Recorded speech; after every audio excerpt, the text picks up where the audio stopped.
Episode 4 of the 4x4 RV build. Let's take a break from the body and get going on the intake.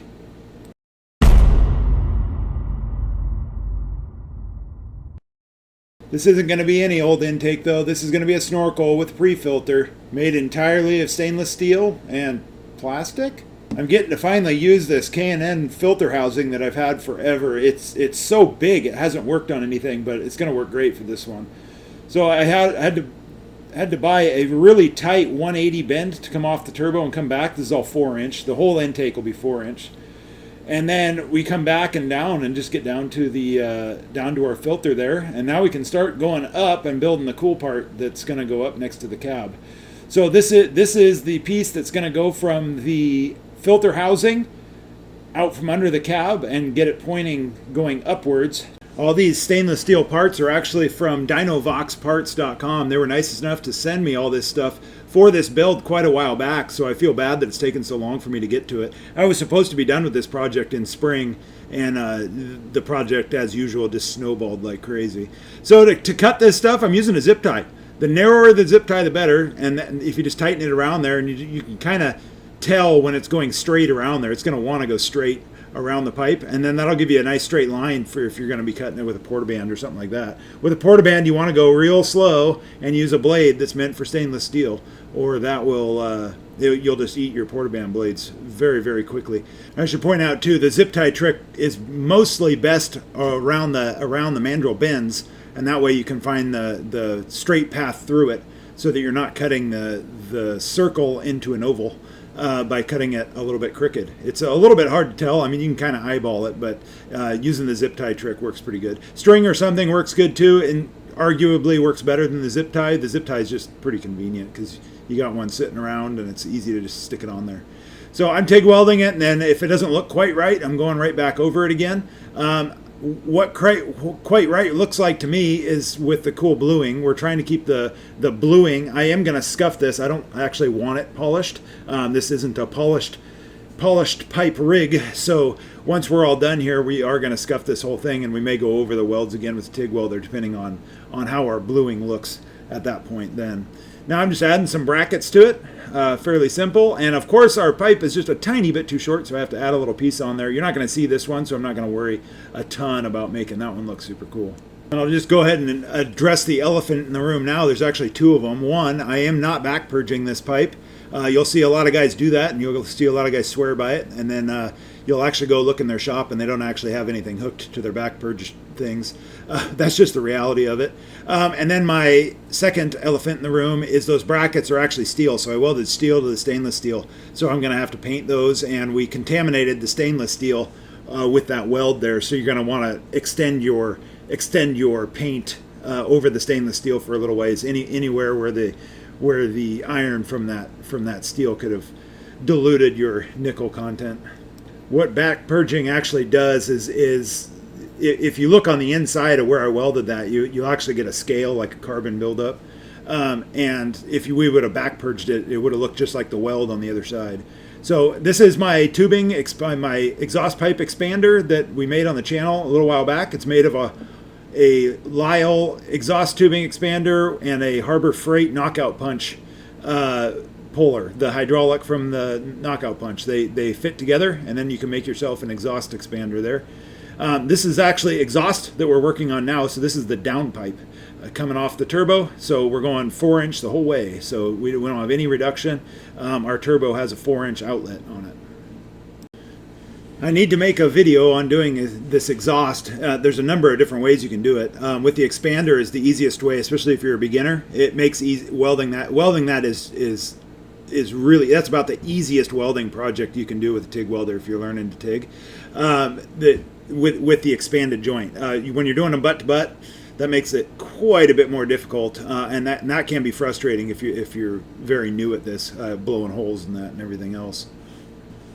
Now, as far as back purging, this joint right here would have been one that would have been really beneficial had I covered that with foil, and I didn't, and it looks fine. If you take your stuff to an exhaust shop, they're not going to back purge anything. They're not going to do any of that stuff. In fact, they probably won't have been TIG welded. They'll probably be MIG welding that with stainless, which works okay. It's just not as nice looking. Now I just do expanding. So when you're doing your expansions, you always want to make the expanded part is your catcher's mitt. So just picture it like that. That way, even if you didn't weld it all the way around, you probably wouldn't have a leak unless you had a really restrictive tailpipe. So now I'm just getting creative with the cutting on my tip to make them look right. One of my pet peeves, or things that I don't like putting on my own rigs, is tips, especially tips that make it look like you have a bigger pipe than you actually have. I don't know why, that drives me absolutely crazy. Like having the pipe coming out the back is the size of the pipe going down the thing. So obviously we're just straight piping this. These Cummins with turbos, they don't make a ton of exhaust noise. You'll get more noise out of the intake than you do out the tailpipe. As far as the hangers go, I'm just using factory ram hangers, or factory ram location hangers, using all the brackets and stuff that they already had. This thing, the way it sits, I can just do this in one piece going back, and I just have one joint just over the cross member there where I just used a coupler that somehow I didn't ever film. So now I'm going to fill up our radiator. I already pressure tested it, and that worked out good. And then because I have ADD, I'm going to now just jump right into changing the fan, because that makes sense. Just the order. I thought about organizing these in a little bit more order, but I figured I'd just punish you guys with with how my brain works. I just jump around like crazy. So now I'm back to the intake again, and now we're doing. I got to put a drain in. There's no water drain. So if we were to pick up water, it would basically just sit in that housing there, and some of it would probably get sucked into the air filter. But most of it would just probably sit in the water there. So we're going to add a drain here. So that's a one-way valve on there. It's just a soft rubber one-way valve that allows water to drain out, but it won't allow dirt or water to go in. Now I got a disassembly. Now we have no choice but get back to bodywork stuff. So we need to paint the front of the cab so that it matches the rest of it. And then we're going to actually wrap down the center, kind of where they already have their gray, but we're going to re-wrap it in a little bit larger area just to tie the two shapes in.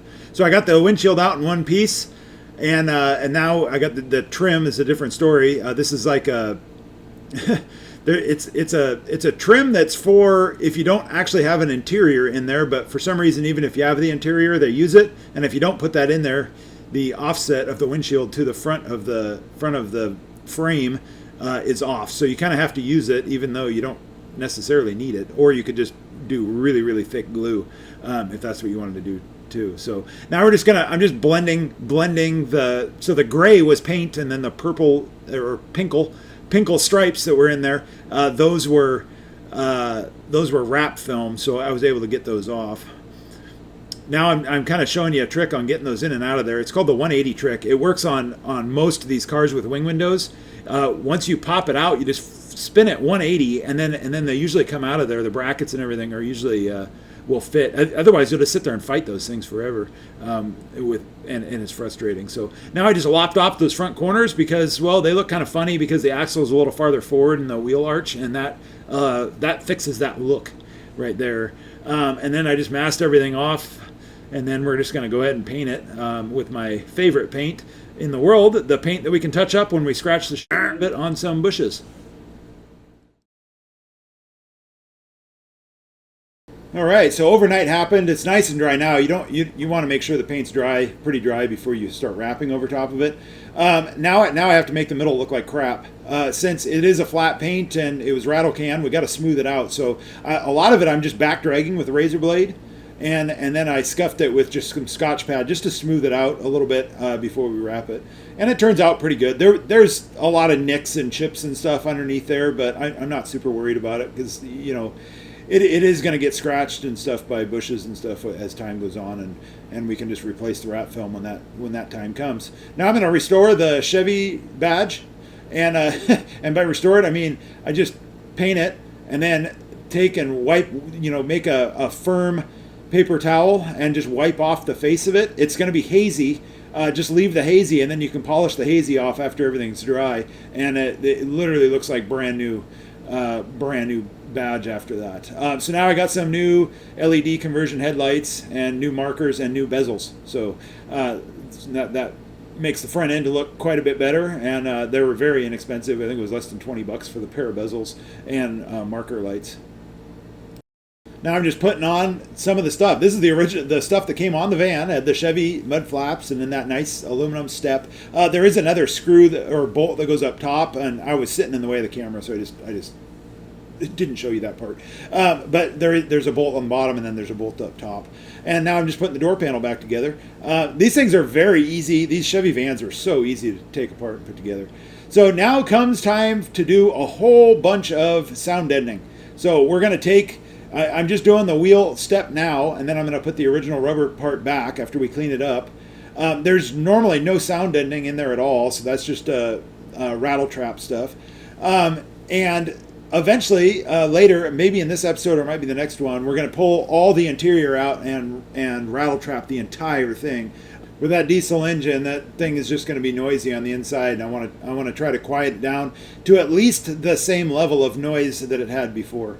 So now we got to start all over again and do it all to the passenger side, but we're better. This time we're going to do a little bit better job of prepping the surface because I wasn't happy. Even though it looks good, it doesn't look as good as it could have if I would have just spent a little bit more time smoothing it out a little bit more. So I'm going to smooth this side out a little bit more, and then after we scratch the crap out of the other side and we go to replace it, we can finish our prep work to the point where we should have finished it the last time. So I don't really plan on scratching it down a bunch of bushes, but I never plan on doing that. It just kind of happens. It just you get fed up when you're kind of boondocking, which is how we like to camp.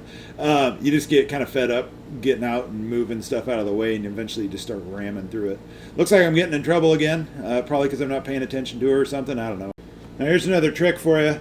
All those holes normally have plastic glued to them. They use like a butyl tape and some plastic. It's annoying. It's sticky and everything else. I always just put, that's just sound deadener mat. I just cover it in the sound deadener mat. When you have to get in there, or if you have to get in there, you just cut it out and put more sound deadener mat over it. It's pretty easy. It sticks good, and it also keeps the moisture out, and it keeps the sound out. So it's a twofer. And I don't know why you don't see people do that very often. They find ways of putting plastic and stuff back on there, and you can just literally slap a piece of rattle trap stuff on there, or sound deadener, whatever you got. A lot of what I have is rattle trap, which is decent stuff. It seems to work good, and it's less expensive than normal. Now we're going to paint up the front bumper, so I spent a bunch of time cleaning it up and making sure I don't have a bunch of BBs and stuff. And then now we need to trim our front cross member that we put on there. I just ran those kind of wild because I wasn't exactly sure where I wanted them to end yet. So I figured we'd just cut them when the time came, and time came. So now we're going to cut it. So we capped the ends. It still does a decent job at shielding the steering box, and combine that with what the bumper does, and it'll be pretty good. So it's still pretty cool to me that the bumper bolts on so easily, and that little bracket that I made for my lift there sure is nice. That's a handy tool. I've made a few of those before, and I've always just thrown them away because I've always done just such a get it through the job type of job. But that one's pretty nice, and I'm going to keep that one around for a while. All right, so now I'm going to prep the hood and get it ready for paint. I painted that one outside, and that was actually a mistake. That was hard to get that to lay down. It was drying too fast, and in fact, it dried a little bit flatter than the rest of it, which has, as time has gone on, that's kind of all evened out, but it still didn't look very good. I wasn't very happy with that hood's paint job. Now we're just getting the winch mounted up on there. Everything worked out good on that, and then we're just going to wire that in just the way it's supposed to be. It has a switch that's wired. Those Badland winches have wireless controls or wired controls. You can use them either way. So now we are working on the side. So remember how we don't have an intercooler up front. So this is going to be our intercooler housing that we're making here. So this is the grill for it. And we're going to have a water over air. So we're going to have water radiators out on the side. There's going to be negative draft, and that's what I'm making right here to create negative draft as you're moving along down the road. And then there's going to be fans that are thermally controlled by a fan controller on the backside pushing air out. So you're going to, underneath the vehicle has positive pressure, so air is going to be wanting to come out that way anyway. Then these fins that I'm putting on there, those are going to create a little bit of a negative draft, at highway speeds. And then the fans will come on if the water temp gets over 100 degrees. So all those combined, we have an intercooler system now that's going to work pretty good. So there's a heat exchanger on top of the engine that we'll see, I think, later on in this episode or maybe in the next one. I'll pop into the to the intercooler system that's on top of the engine there. So what we're doing now is I'm actually making a racks for emergency kits, and our emergency kits are going to be in the form of 50 cal ammo cans, and these are going to slide in and out of the side there, right where you're seeing it there. So this turns out really cool. This is probably one of my favorite parts of this whole build, is doing this emergency kits. It's been fun setting up the cans, making thinking about all the parts that could possibly fail and setting up cans to fix in any individual situation that'll happen. And now that I'm prepared for it, hopefully none of them will happen. That's if you don't have the parts, you got failures. If you do have the parts, hopefully it'll keep that part in check.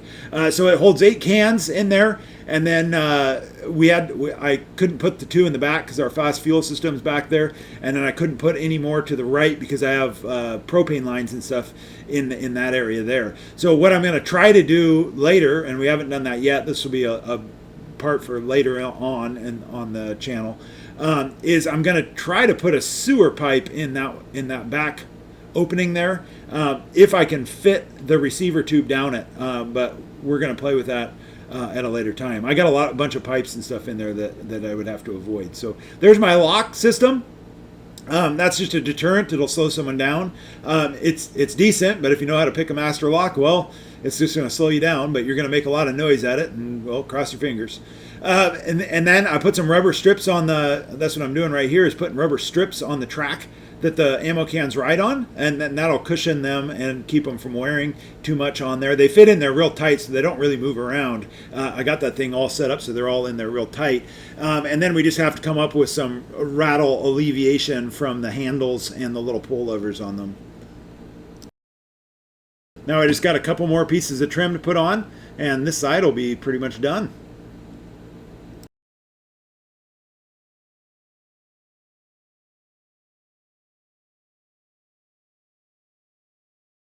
Now we'll jump back in. This is a Freightliner power steering reservoir. Since I put that industrial power steering pump on there in episode 1, we needed a large capacity power steering reservoir.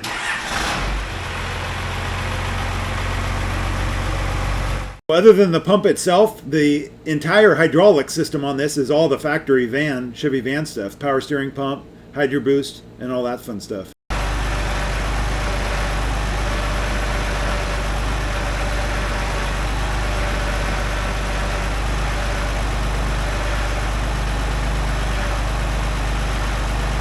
So remember on episode 1 when we made the nice harness, or when I made the nice harness on the engine for the gauges. Now we just have to basically make the other end of that. And I'm just using all the factory wires, so the oil pressure wires, the oil pressure wire, and so on.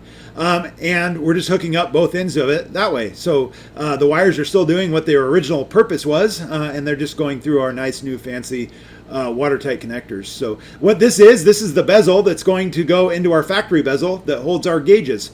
So I just made it out of low-grade stainless steel. Since it's inside the vehicle, it doesn't need to be anything special.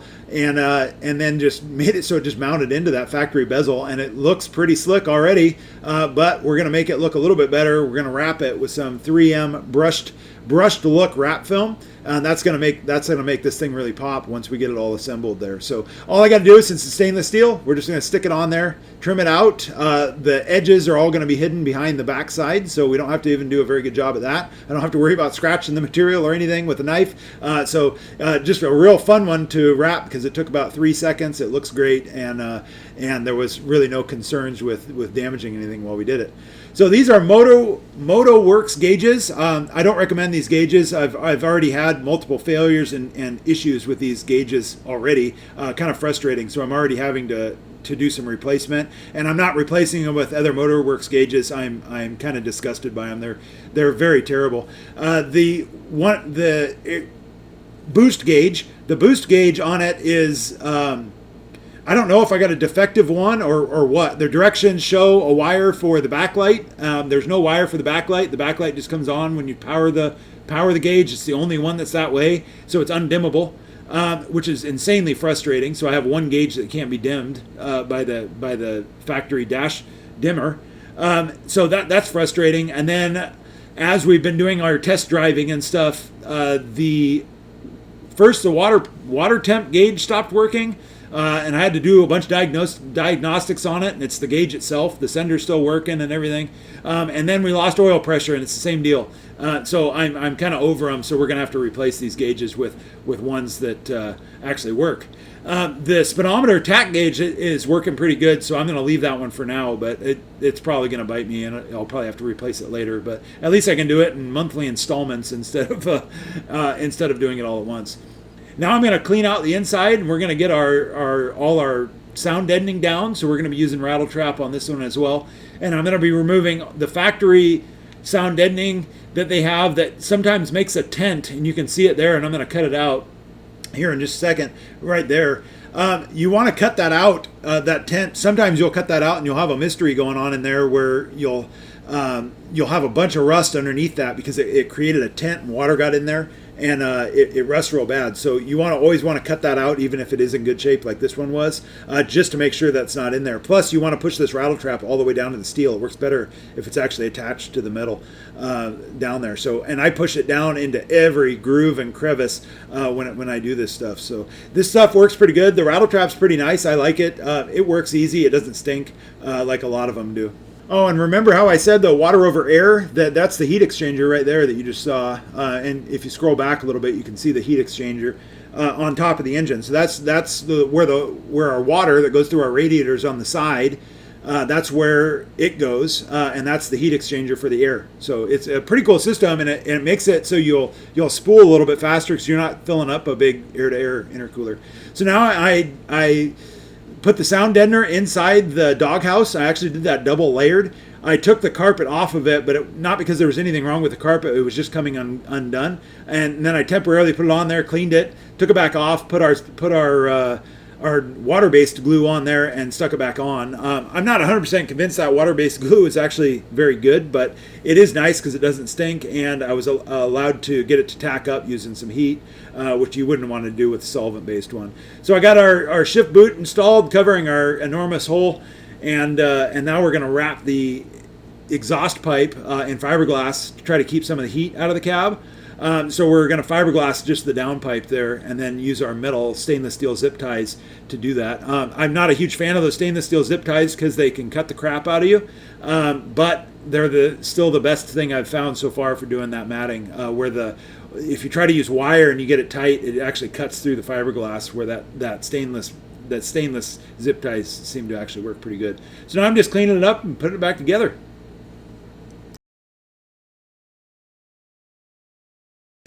And now comes the other fun one, and this is where I made a pretty big mistake that was extremely frustrating. What I did, so I'm running two 50 amp Renogy charge controllers and the 6 200 watt panels up top. One charge controller isn't enough for the 6 panels, so I have to run 2. And my mistake was I ran them to a bus bar on the roof, and then I ran double cabling going down to another bus bar over these Renogy panels.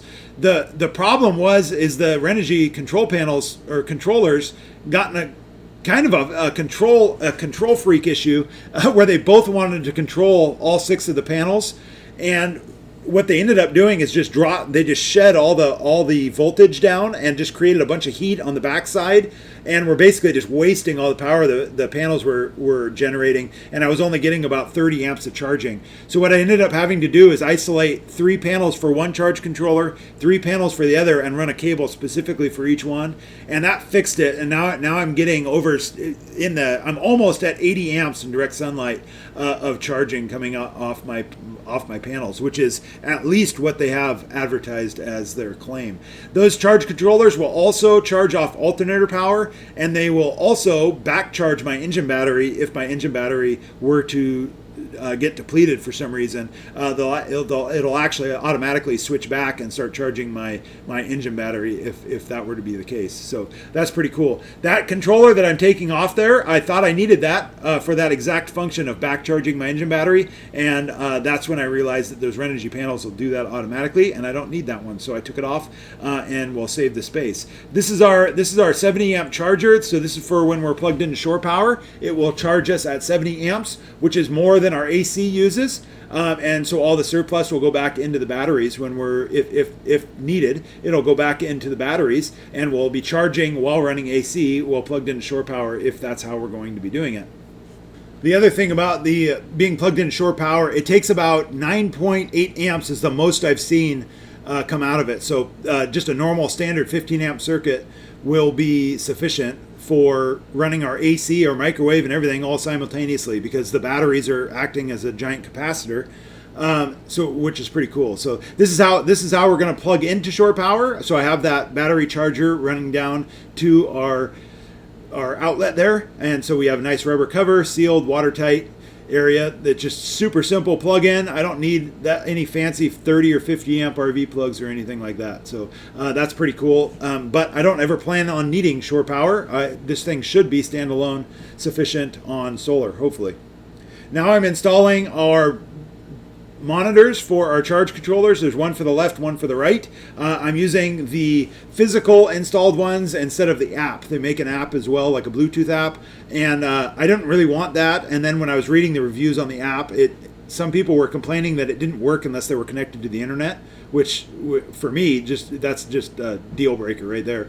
That doesn't work for me. So for some that would be fine. For me, that's a kind of a deal breaker. So I want the panels. Plus, I'm not really an app guy anyway. I'd rather have a monitor just built in and not have to remember some password or something on an app. Here's how I had wired my panels that was wrong, with just all going to a bus bar and then the two double lock cables going down to those other bus bars above the charge controllers. That was wrong, so I ended up having three. I end up just running an extra double lock cable, and I just have 3 panels hooked to one and 3 panels hooked to the other. Way oversized on cable, but since I already had one ran, I just ran another one next to it. This is a JB Fab shifter for the transfer case. I've used these quite a few times on the Safari wagon at my very first build on the channel, and then on this one. They're pretty good. I like them. They're built very nice. They're built out of stainless steel and everything, so you don't have to paint them. They're just an honest good product built by a small company. So I really like those. I really like them, and I like them. I did have to modify it a little bit for the NV4500. There's 2 options. You can either modify the bracket for the NV4500, or you can cut there's a lug that you would have to cut off on the case that you wouldn't really need it. So you can go ahead and cut it, but I don't like doing that type of thing. So I just modified the bracket instead, which is no big deal. So now we're going to install our Yukon hubs, and at some point this thing had a U-joint failure in the hub, and it destroyed our inner axle. The Yukon hubs come with a new outer axle, but now I need another inner axle, so I'm going to have to take this one out of our junkyard here from a gasser truck.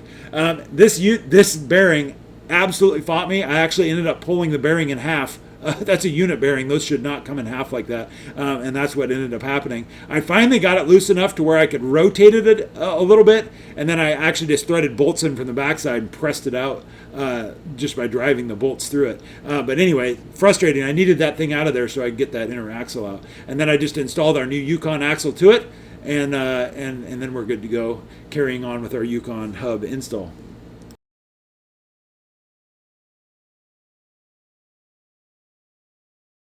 So I'm just dry fitting this one. So I'm going to do basically a full install, but I'm going to just put my old brake caliper on for now. I don't have my new one yet, but I wanted to make sure everything was going to work out on this, because there's a few things that are up in the air, especially when it comes to the passenger side. I have that vacuum interlock thing on the passenger side, which is just silly. This driver's side never disconnects; it just runs full time. It's the weirdest thing, just sitting there spinning the diff, whatever.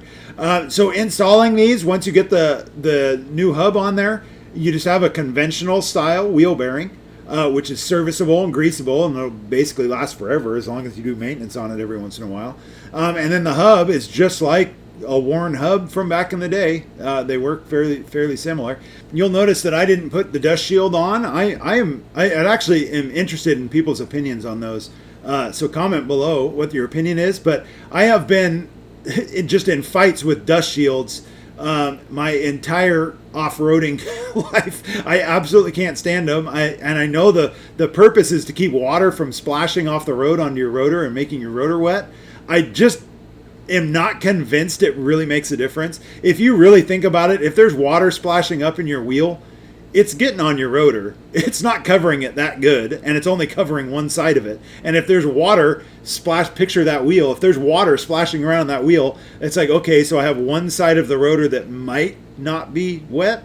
Anyway, I would love to do some real world brake testing or something where we're driving through water and then hitting the brakes just to see. I don't know. Someday when this channel's making a bunch of money, I want to do more stuff like that where I can actually see if those dust shields actually help with water, because I know they hinder off road with rocks getting stuck in them and getting bent and smashing into your rotor and everything else. They're more of a hindrance off roading, but in real world, what their original purpose is for deflecting water, I just don't know. I'm not 100% convinced those actually work.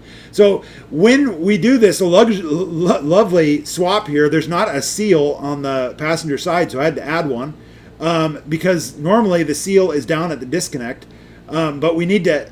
I bought the optional one-piece seal so I don't have to use the coupler or anything on our disconnect. I have a one-piece axle now on the passenger side, and so I had to add the seal to it. That's what I was doing there. And then I'm going to also add the seal to keep water. I'm going to replace the seal that'll keep water from going into the little housing where the disconnect used to be. So we basically will have a double seal on the right side, but I wouldn't count on that seal to keep oil out. Or to keep the oil in on that one-piece axle, since it's not actually machined for it. So now I'm out back, and we're going to put in some airbags, and then at some point someone took out the overload springs, so I put those back, and then I got new U-bolts for it because the U-bolts were questionable on it, and I got new U-bolts made for it, and we'll put it all back together, and then we're going to add our airbags. So to add our airbags to ours, since we're in a unique situation, I needed to add a little clip to the top. And then what I just cut right there is just the where the air line goes in. I just needed to make a little clearance for it. And then we're going to weld that thing on there. And then it'll be half on the old frame and half on our new clip there.